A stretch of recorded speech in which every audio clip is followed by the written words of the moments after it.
Daugelis iš mūsų esame girdėję klausimą arba patys uždavę, jeigu Dievas yra ir Dievas yra meilė, tai kodėl šitiek skausmo šitame pasaulyje?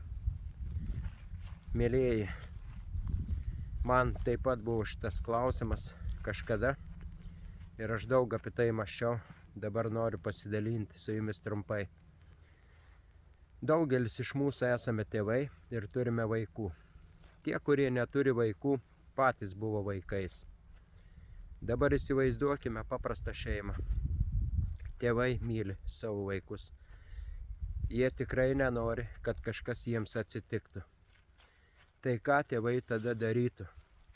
Jie mus aptvertų į kažkokį tai teritoriją, pridėtų ten pagalvių, kad mes niekur nesusižeistume. Įsivaizduokite, koks gyvenimas. Jūs norite išmokti su dviračiu važiuoti, tėvai žino, kad tikriausiai jūs pargriūsite ir susižeisite. O gali būti ir sprandą nusisuksite. Bet jie mums neuždraudžia tai, jie mus moko.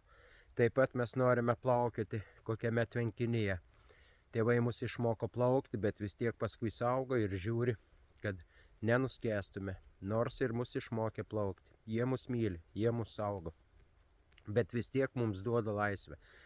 Mes pradedame paskui saugę važiuoti mašinomis, skraidyti lėktuvais, plaukti laivais ir tėvai mūsų žino, kad gali bet kas su mumis atsitikti. Mes galim papulti, patekti į spąstus narkotikų, alkoholio ar kitokių medžiagų, tapti priklausomais, mūsų gyvenimai gali griūti. Bet mes vis tiek suaugame ir tampame laisvi.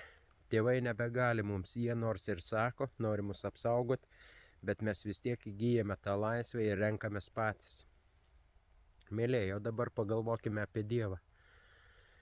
Dievas gi mus visus myli labiau, nei mes mylime savo vaikus arba savo tėvus.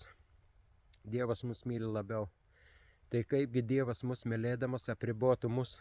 Dievas yra davęs mums nurodymų, įsakymų, bet jis mums leidžia jų ir nesilaikyti. Mėlieji, mums duota yra laisvė. Mes galime rinktis. Ir tai yra meilė. Tikra meilė, kai suteikiama laisvė.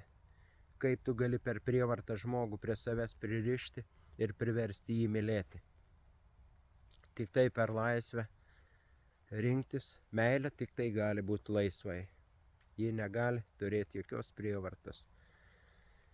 Bent jau taip aš brangiai suprantu. Tai dabar tie, kurie netiki Dievo iš viso, dėl to, kad šitiek skausmo, visokio blogio. Mėlėjai, susimastykime tada. Pagalvokime. Jeigu Dievas, o Dievas tikrai yra, jis žino, ko nežinome mes kiti žmonės, kad čia visi vargai ir skausmai, jie yra laikini. Vieną dieną žmogaus gyvenimas pasibaigia. Mes vadiname tai mirtimi, bet Dievas yra pažadėjęs, kad jis sugrįš ir prikels visus.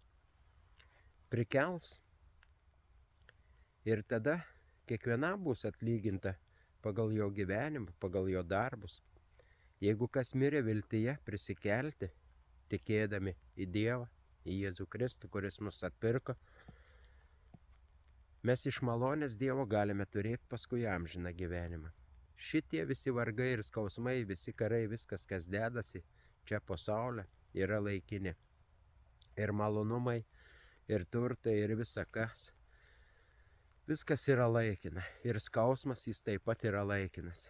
Kai žmogus užmiega, jis jau nebejaučia nei skausmo, nieko. Nenoriu įsiplėsti daug. Kitur yra teigiama, kad yra pragaras, skaistykla, rojus. Ir kad žmonės jau ten kažkur tai kažkas kenčia.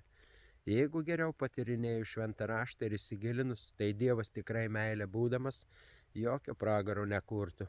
Kaip jis gali savo mylimus vaikus, kad ir pačius neklaužadas, kankinti amžinai. Dauguma žmonių sako, aš nepasirinkau gyventi, o gimiau. Aš neprašiau, kad gimčiau. Todėl, mėlieji, jeigu geriau studijavus Dievo žodį, mes galime tikrai suprasti, kad žmogus tas, kuris dabar gimęs yra ir gyvena, bet sako taip, kad aš nesirinkau gyventi, Dievas netgi šito nesuvaržys. Jeigu tu nenorėsi amžino gyvenimo, jeigu tu jo atsisakysi, Dievas tau tikrai šitą galimybę suteiks. Jis per prievartą tavęs neįkiš į amžiną gyvenimą, nors ten būtų pats didžiausias džiaugsmas. Dievas suteikia laisvę. Mėlieji, dar neužmirškime, kas tikime Dievu, o kas netiki. Yra ir šėtonas.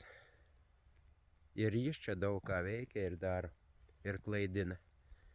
Tai daug visokiausių melagysčių, jis yra melo tėvas ir daug mums melo yra priskėdęs apie Dievą. Tai vat mums ir susidaro, mes ir nebetikime, mėlieji, kad Dievas būdamas meilė, kaip gali būti šitiek blogio. Tai šitiek, mėlieji, gal bus kažkam aiškiau. Neturėkime iš ankstinių nuostatų. Iki.